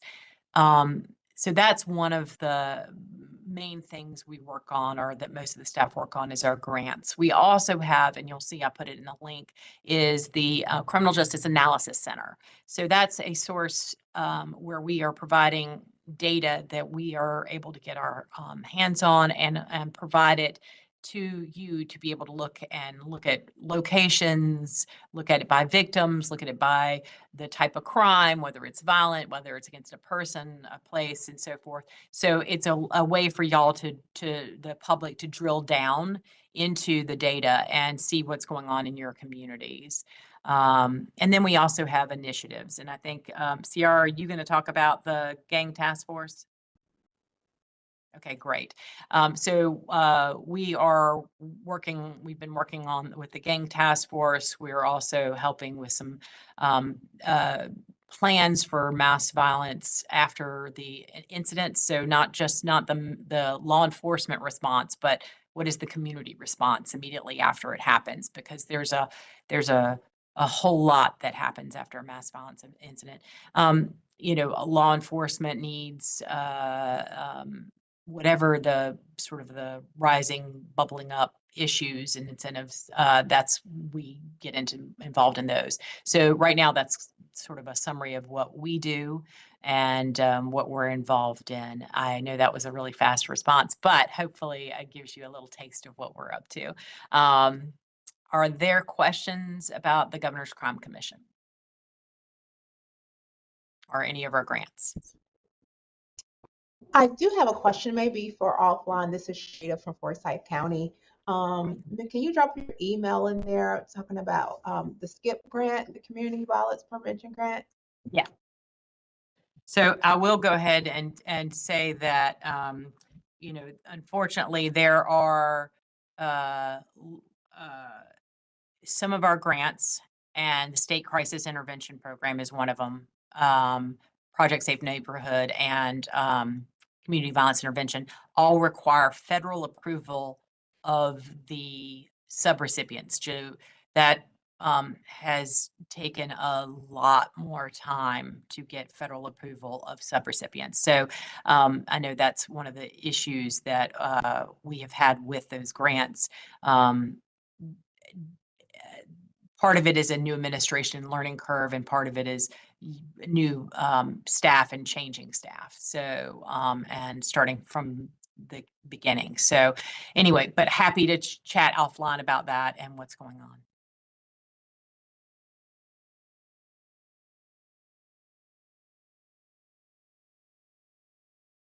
Any other questions?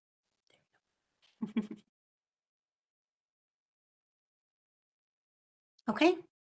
Well, hearing none, Caroline already dropped her email in the chat, but again, we'll make sure that in our follow-up email that y'all get all of the presenters' contact information. And thank you so much, Caroline, for coming and sharing about the Happy to GCC. be here. Thank you.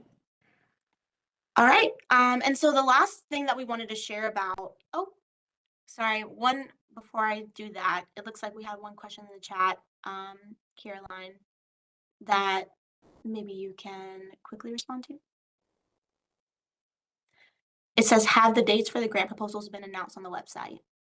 Yes, the deadline is January 31st. I believe we may move that to the following Monday just because we've heard some difficulty people have had. Awesome. Thank you. Okay. So the last thing we wanted to share about is the gang prevention and intervention task force that Caroline mentioned. So, and we also mentioned this earlier when I talked about Executive Order 21 that came out. In addition to the things specifically related to OVP and this advisory board, it also created this task force, which has a separate but definitely adjacent mission as our advisory board. So this task force is housed at the Department of Public Safety and the Governor's Crime Commission, and it is chaired by myself as well as the secretary from the Department of Adult Corrections, Secretary Leslie Desmukes. And so the purpose of this task force is really to come up with recommendations on how we can better address gang presence and violence across our state and what we can be doing to address this from a prevention and intervention standpoint. And so the task force just recently got started in October, and it's a relatively small task force, I think, of 20 members. But outside of just those 20 members, the task force is also including a variety of other voices and perspectives on 3 different work groups that are focused on prevention, intervention, and then intelligence and interagency coordination. And so last spring, there was an initial report that was released by the Governor's Crime Commission that kind of gave an update on gang presence and violence in our state and some initial recommendations on what the state can be doing from a preventative standpoint to address gangs in our state. And one of those recommendations was the creation of a task force, which the governor's office decided to move forward with. And so this task force will be building on that initial report, but trying to think a little bit broader outside of prevention, but also intervention, how we can take a whole of community approach to addressing gang presence and violence. And so the task force will be releasing reports over the next 2 years, each March. So this first report will be a bit of an update just on what the task force has been up to, but then the next report will have the actual recommendations that come out of the task force. And the goal is that from that report, the task force will then get the opportunity to move forward on implementation of those recommendations. And so, as I mentioned, the mission for that task force is separate from this board, but very adjacent. And so, whenever possible, we will want to make sure that there's alignment between the two groups. And we may call on some of you to, be subject matter experts on things that the task force are trying to better understand to inform the recommendations, and vice versa. There may be some folks on that task force that may be a good resource for you all, or a subject matter expert that we can connect along the lines. So any questions about the task force?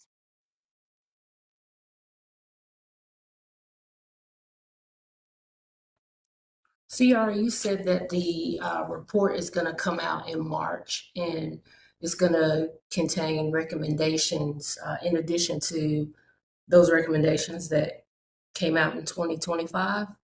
Is that correct? Yes, but this March's report will not have recommendations, since the task force is just kind of getting off the ground. So this first report will be a little bit more of like an update report, but the following report that will come out in March of 2027 will most likely be the one that will have the recommendations. Okay.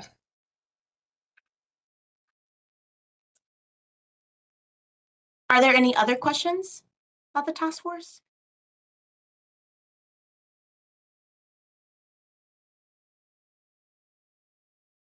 Okay. Well, thank you again to our partners that came and took the time out to come share about your programs and the work that you all do with our advisory board. Hopefully you all found that information helpful, and we'll be able to follow up and utilize some of those resources in the work that you do. And like I said, we'll definitely be intersecting with these partners with the work that our office is doing, and that we will do together with you all as the advisory board. So moving forward into the agenda, and we're right back on time. We now want to just open it up for other business, but basically we want to open it up for an opportunity for you all to share any updates or announcements with the group from your shops and the work that you do. So whether it's, again, about an upcoming event or program that you all are doing and would like people to be aware of or to support, or if there are questions and things that you all want to raise to the group, this is just an open opportunity for you all to kind of get to pick each other's brains and connect. So feel free to just unmute if there's anything that you all want to share. Good afternoon. I would like to share what Gate City Coalition is doing in Greensboro. One of the things that we have done, that we're doing, is underway now. We started a Love League, and what that Love League is a free basketball league. We have about 16 teams that are playing. We play on Mondays and Wednesday nights from now until, I want to say, February 16th. And we've had partners with our law enforcement, also NC Works, food trucks, community partners, and just to let what was his name? John, was it John with the Safe Locks? With the Jared, we had tables sitting out there and giving away about 60 gun locks to the community. And with this Love League, it is to foster community, to give the participants an alternative, because you cannot beat a free basketball league. And through that, we're fostering love, we're fostering a community, teamwork. And since we initiated the first week of January, it's amazing to see how the community has come together. We have them from all over our city, different from professionals to just regular street ballers to come out and just participate in this league. It's a 16 game tournament. And I just wanted to share with you all that it's been very, very productive. It has been very, very meaningful to see that people can lay aside their differences, play ball, because we wanted to just illustrate love over violence every day. And it has been very successful. And it kind of went in sync with when the monks for the Walk of Peace came through the city. So I just wanted to share that with you. And again, it's every Monday and Wednesday at the Simpkins Sports Pavilion here in Greensboro at Barber Park, beginning at 6:30. So if you are out, come and check us out and see the good work that's being done through that program. Awesome. Thank you for sharing that. And that's great to hear that you've had such a great turnout so far. Would definitely love to hear updates on how that goes, and maybe we can highlight that in one of our upcoming newsletters. And most definitely, it's been about 300 to 400 people each night. Oh, wow. That's great. Ebony, you have your hand up? Hi, everyone. That was amazing. Just a quick update from Mecklenburg County. We have a couple of things that we're rolling out. The first is that we will be holding Wellness Recovery Action Plan, or WRAP, training for individuals across our community. When we did kind of a landscape analysis, we found that quite a few people talked about wanting to have more opportunities to learn how to manage their own recovery or help others that they work with manage theirs. So we first started with hosting Wellness Recovery Action Plan workshops, which are 2-day workshops. They're fantastic. But we are also doing a T for T. So we'll be holding a training for trainers so that we can have more people then provide Wellness Recovery Action Plan trainings across our community. We've had a lot of interest in this from our folks with ATV to our folks with our hospitals, our community mental health partners, our recovery courts, and a number of other folks. So we're super excited to be able to do that and then have individuals embedded within community and within organizations that can lead Wellness Recovery Action Plan for individuals with substance use histories, mental health histories, and justice involvement. The other thing that we're doing, which is really great, is we just launched a workshop with Trauma Resource Institute called CRIM. It's Community Resilience Model. They do this work worldwide to address issues of trauma for individuals. So while they have facilitators that are doing this work in the Ukraine and in Haiti and in South American countries, they also have folks doing it in Atlanta with their violence prevention teams, and in LA with their violence prevention teams. And so we thought it might be a great opportunity to bring it here to our community. So we had a community resilience model workshop last Friday, and we will also be doing a training for trainers with that, so that we have, again, more people embedded within the community who can lead those and talk about how trauma that individuals may be experiencing are impacting them, but then also help them to learn how to regulate themselves as they're moving from trauma to post-trauma. Our hope is that we can have this large group of volunteers who can be deployed across our community to offer that type of support when there have been violence that have taken place. So we're really excited to be able to do that. And then lastly, we are excited to share that we're doing something called This Is My Brave. It is a storytelling event where individuals will be on a live stage, sharing their stories of hope and healing in the midst of mental health challenges and healing from community violence. So that will take place in March. We're happy to share information with other communities who may be interested in doing something similar in their areas. That's wonderful. Y'all have a lot going on, and that's great to hear. And yes, I do want to say that Kiefer and Ebony, but also anybody else who has things that they would like to share and wants to share like specific links or flyers to anything, feel free to email those to us and we'll make sure that it gets out to the rest of the board. All right. Anybody else?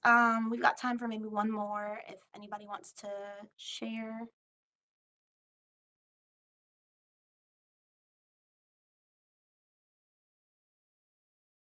Okay.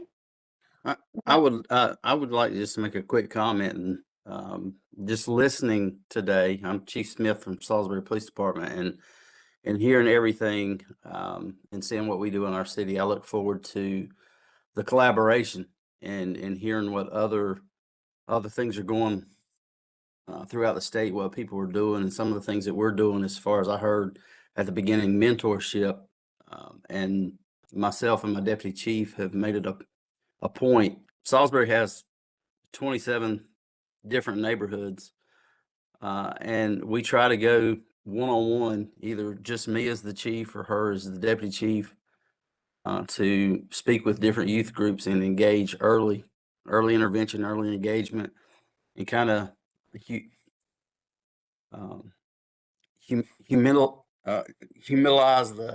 humanize the badge.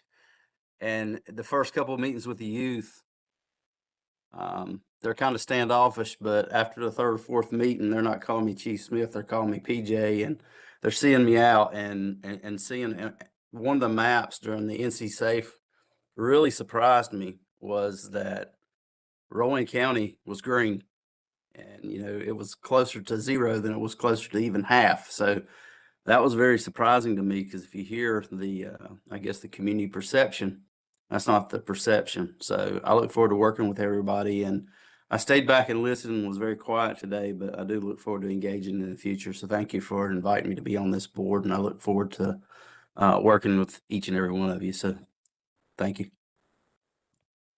Thank you. I appreciate you sharing that, and we're looking forward to having you collaborate with everyone as well. And that is really one reason why we wanted to make sure that our board did have a good variety of sectors, is to really make this a space where we can foster and be an example to the rest of the state on what really good cross-sector collaboration can look like. So looking forward to you all setting that example.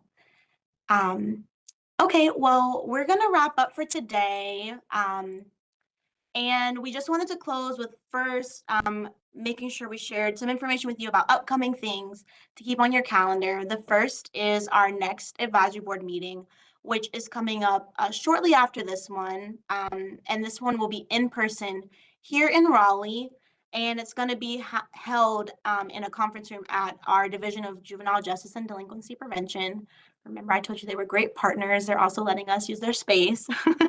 And so up here is all of the core information that you need at this moment for the meeting, and we'll be sending out more information, the agenda, and things that you need to prepare for that meeting in the coming weeks. But if you could please mark your calendars for that date, and we'll send this little flyer out to you all too, so you have this information in one place. And one thing that we did want to note is that while we are at that meeting, we will take advantage of the opportunity of having us all in one room to take a group picture. So just keep that in mind and dress how you'd like to be in that group picture. And then another upcoming event that we'd like you all to put on your calendars is our first webinar for the year that we'll be hosting on Wednesday, February 25th. And that webinar is going to be focused on how public policy impacts violence prevention initiatives. And so right now we are finalizing our speakers and getting the links and everything prepared for that webinar. So we'll be officially announcing this through our listserv and sending out the link to register in the coming weeks. But we wanted to go ahead and put this on y'all's calendars. And we also wanted to just put out a quick ask that we'll put out now, but feel free to follow up with us afterwards if you have suggestions. we are really wanting to make sure that we have a speaker that can speak from the more local level of how policy impacts violence prevention from like a local government perspective. And so we wanted to, before we kind of start trying to do some outreach, kind of pick your brains, since again, we see you all as our local subject matter experts. So if you all have any recommendations of somebody you think we should consider to ask to speak on that for this webinar, or if any of you would be interested in speaking on that for this webinar, please let us know. You can put in the chat now, or you can email us later. But we would really appreciate any recommendations. And lastly, as far as the next steps after this meeting, we'll be following up and sending you all a follow-up email again that will kind of recap links and pertinent information from this call. But also, we're going to drop it in the chat now, but also include in that email. We're going to send you all a form to complete that we would kindly ask you to complete to just make sure. We'd like to double check that we've got all the right information for you all, right? Names, spelling, titles, right phone numbers, email addresses, and also for any of you that would prefer that we're keeping other people copied to help you keep track of what's going on with the advisory board. We just want to make sure we get all the information in one place. So if you could please take some time to complete that contact form, we'd really appreciate it. And then also, we will likely be reaching out to some of you individually, because like I said, we've got at least half of the group that's new here, and not only new to the board, but also new to our office. And we'd like to make sure that we just get more intimately familiar with your programs and the work that you are doing, so that we can keep that information in our internal directory to make sure that we're keeping up with the programs in our state and able to make the best connections when folks are looking for peers and resources across the state. So just want to put a heads up that if you get an email from Desiree or Callie, please respond. But with that, we've gotten to the end of our first meeting. So thank you all so much for taking this time out, and again, for making this commitment to be on the advisory board. And on behalf of myself and my team, we're looking forward to working with you all over the next 2 years. If you have any additional questions or follow-up questions from this meeting, we'll hang back for just a sec, but then also feel free to email us. I'll also make sure that in our follow-up, you get all of our contact information so you can email, call, or text us anytime that you need. But otherwise, that's all we have for you. So thank you so much and have a good rest of your day. Thank you. Thank you so much. Thank you.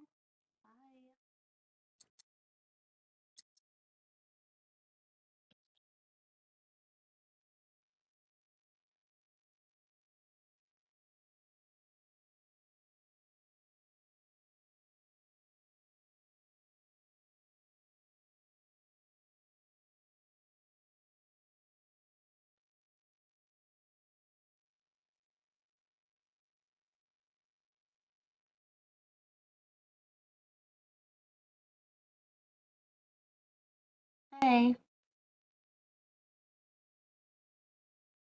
Did you have a question, Rashad?